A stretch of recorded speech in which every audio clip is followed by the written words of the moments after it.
This week in comic books, Static gives us Anisi. Apparently he was a cartoon character. This is his first appearance in a comic book, and I'm absolutely on board with this character. Fascinated by him.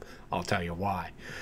Black Panther decides to go more street level, which makes sense for a guy with no superpowers. But does he have to be so much like Batman? We'll talk about that too. And in the Land of Independence, we get Xeno, which I can't tell if this is a climate change story or ghost hunter woo-woo stuff.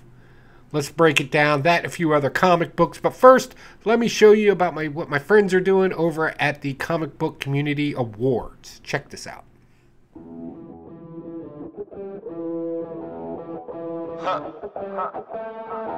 Welcome to Forever, man. Let's go.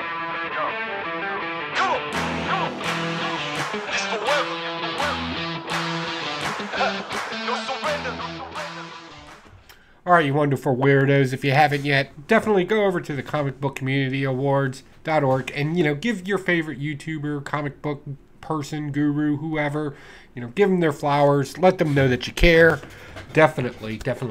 So let's jump into this week's comic books. We're going to start off with, of course, Static. As mentioned in the front, we meet Anisi. Now, I did not know this character, Anisi, before this comic book. I never watched the cartoon. But reading this, I kind of got I think, a good synopsis of this particular character. And I'm fascinated with it. The god, right? The African god of storytelling, basically, is what we're being given here. But he doesn't tell, like, fictional stories or metaphors. He tells your story, right? What type of person you are. What's your archetype, right? What are you about? And I really like that. I like that concept. I think that's something that we can incorporate more into comic books now when we get down to the nitty-gritty of who our heroes and villains are, to have somebody, instead of just doing a narration box, right, to catch us up, having a character like this around, I think is truly unique. And the whole spider thing, we know what would have happened if he was in Marvel. He'd just be part of the Spider-Verse. But regardless, in this, I really like Static. I love the way this is written. I love this new type of cult thing. If you're a fan of the channel and you watch me, you know I'm fascinated by cults and the things I can get away with it. And yeah, definitely. I'm almost on the edge where I want to say it's my pick of the week. But the truth is, I just don't know, because I actually read some good stuff this week. So yeah, this was pretty solid written. Great artwork in it. Couldn't come out at a better time. So yeah, and I got to get introduced to a character that apparently had been around. I didn't even know it till after I read the comic book. Somebody told me, they were like, yeah, he was in the cartoon. And I was like, I missed that, because I was adulting and doing that stuff. Okay, next. Let's jump into Green Lantern. So, Green Lantern. Not the hugest Green Lantern fan out there. You've seen me review the books before. I've been quite critical of them. But I'm enjoying this as far as the whimsical kind of fun that's with it. We got Hal Jordan, who's trying to win back the affections of his ex, because he's basically just an adult child. I can relate to that. I can, for the most part. And while he's still trying to deal with being back on Earth and not having the ring and having to do the regular job thing and just kind of just skating through life in the most omniscient way possible, is the best way I could put it. Maybe. I don't know. It's kind of weird. And then, of course, at the end, we got our boy John Stewart, and another Green Lantern called Shepard, who's basically fighting a zombie space queen. Neil deGrasse Tyson said something about space zombies at one point. It's hilarious. But regardless, it's still fun. It's a fun read right now. I think we're going to get to the point, from the way they led off, that these two, what seems to be separate stories in it, will end up colliding together soon enough. Or at least I hope so. Because getting this kind of backstory when it's really connected, or it could be connected, I just don't enjoy that. Just combine the two stories already, and let's move forward and get on to the adventure in this, instead of the woe is me living back on Earth without my magical woo-woo ring. All right, give him his ring, let him do some cool stuff. Where are we going with this? That's what I want to know. Next, we get Superman Lost. So this kind of took a different turn in its storytelling. All of a sudden, we get Clark Kent, or Superman, back on Earth, and then a character that we didn't really see before, but we knew the planet that they came from, coming to visit. And we found out about this particular planet and why they were so sketchy about Superman being there is because they were basically just going to wipe away part of the population because, they're undesirable. I'm not going to say anything. I'm going to leave that one alone. So, and then we also meet the people that are supposed to come do it. They're under contract, and Superman had a run-in with them as well, and he's trying to work with them, and they're like, hey, we can just take you home, and Superman's like, nah, you know what, that was the plan before, but now you're trying to be, like douchebags, so now I need to take care of this situation, and they're not hearing it. It's the thing, right? It's kind of the bureaucracy before war type of thing, right? Everybody needs to be heard. Nobody likes what the other person has to say. So that's kind of where we're at right there. Now, obviously, we know what's going to happen now because they kind of spoiled that when they kind of do this time jumping back and forth thing. I wish they hadn't done that. Like, just leave that part of the narrative out of it and just tell the story as you were going forward. Yeah, you kind of, because that's the interesting part of the story, but we already know the outcome now. I don't know why you do that. Writers, editors, stop doing that. Please, just tell the story. Next, going into Marvel, Black Panther. So yeah, as I said in the beginning, Black Panther is kind of doing this kind of back to his roots kind of thing, right? He was exiled from Wakanda. Now he's back kind of sneaking around as kind of a vigilante there. And now, of course, like any good vigilante that works in the shadows, he has to have connections in some way, shape, or form. So he's kind of spotting it out, spot a couple of people that he can build relationships with, so he can kind of do more good in Wakanda. Because apparently, I don't know if you knew this, Wakanda has ghettos. Kind of. I don't know how I feel about that. Like, that kind of defeats the purpose of everything we've learned about Wakanda up to this point. But since they kind of moved into this more less being ruled by kings and queens and stuff like that, going into a more I want to say parliamentary. It doesn't look like capitalism. It doesn't. I'm not familiar with type of government they've changed into. Why any? I don't know. But apparently it has brought on a seedy part of society to some degree. That's kind of always been there, but now is being highlighted from what we're being told. Okay, it's Batman. It's Batman. All right, next. Clobbering time. So again, just fun, silly fun. That's all this book is. It's whimsical. And this one, The Thing and Dr. Doom kind of meet up because of temporal eighth dimension words on top of words, woo-woo. Right, science woo-woo, as we call it. But they're both enemies of Ogden. So, the enemy of my enemy is my friend type of scenario where they're going to work together to try to go after him. But then to get where they need to go, they have to spend a lot of time together on this particular ship.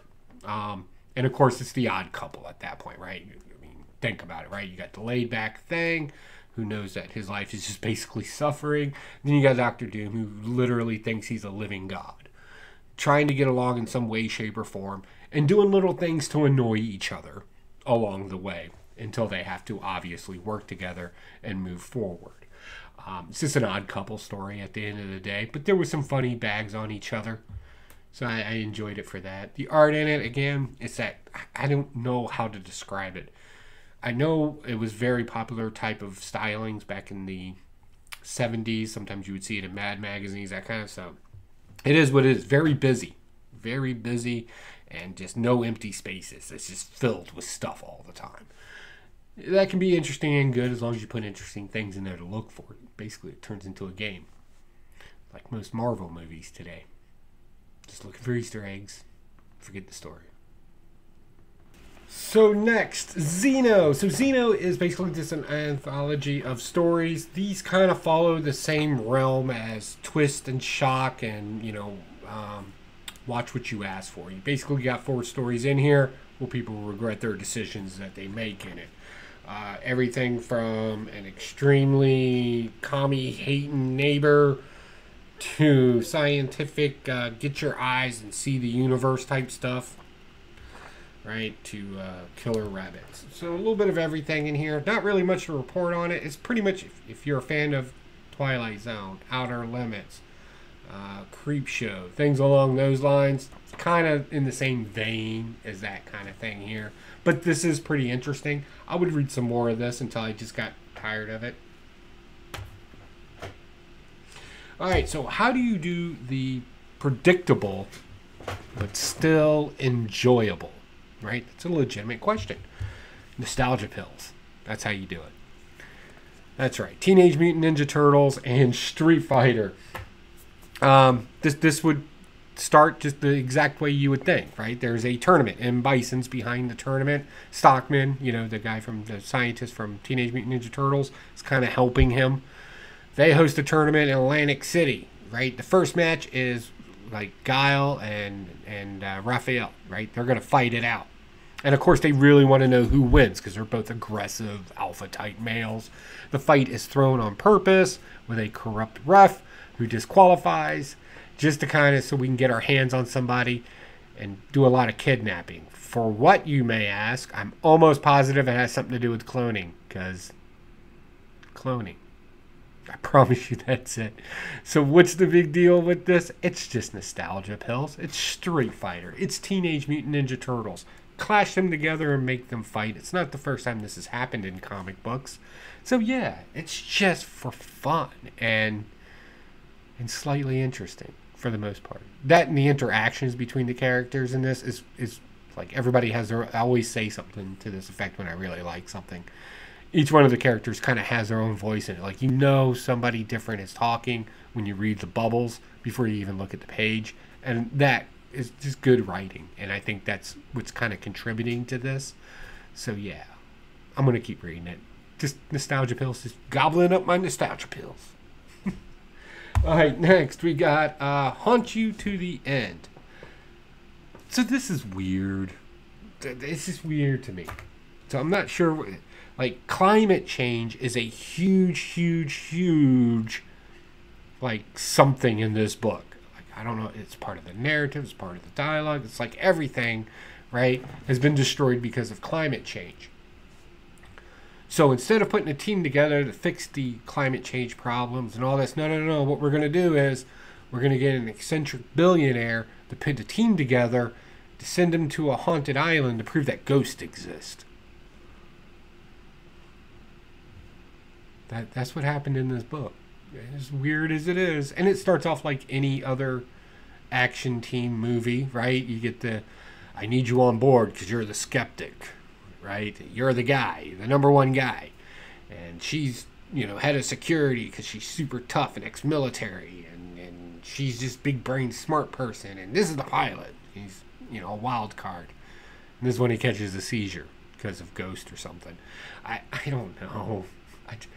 I just kind of wish they picked one of the two things to kind of focus on, because we're constantly being beat up that this climate change thing happened, but what was the ultimate effect? The only effect that it really has in this story is the fact that when the team gets there, they only have a certain amount of time before climate change wipes the island away off the maps forever. Just poof. I hate to be the bearer of bad news to any writer out there, but you don't need climate change for that to happen. And that can happen naturally too, by the way. Anyway, plane crash lands there, so how are they going to get off? How are they going to do this? That clock is ticking. Find your ghost. Find your evidence. And bugger off, because I'm done with the story. I'm sorry. Now, last is something epic. So this is just the saddest comic book out there right now. And I don't know how other people, or even if anybody else is reading this, well, how that makes you feel, but like, I can't get past the thing that this kid has schizophrenia, and all of his imagination, all the reasons for it to have this imagination, and the things that he sees and hears and interact with that nobody else can deal with, is nothing more than hallucinations.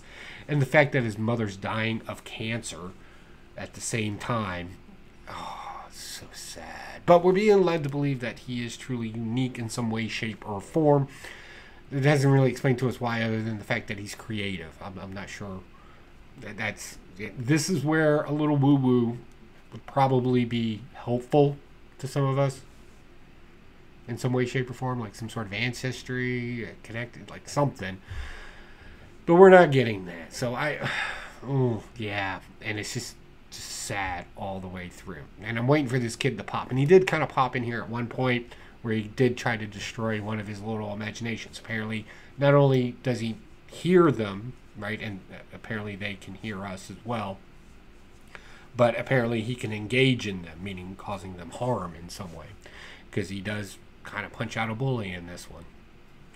It's fun, but oh, how much of that is an imagination? Oh, it's so sad.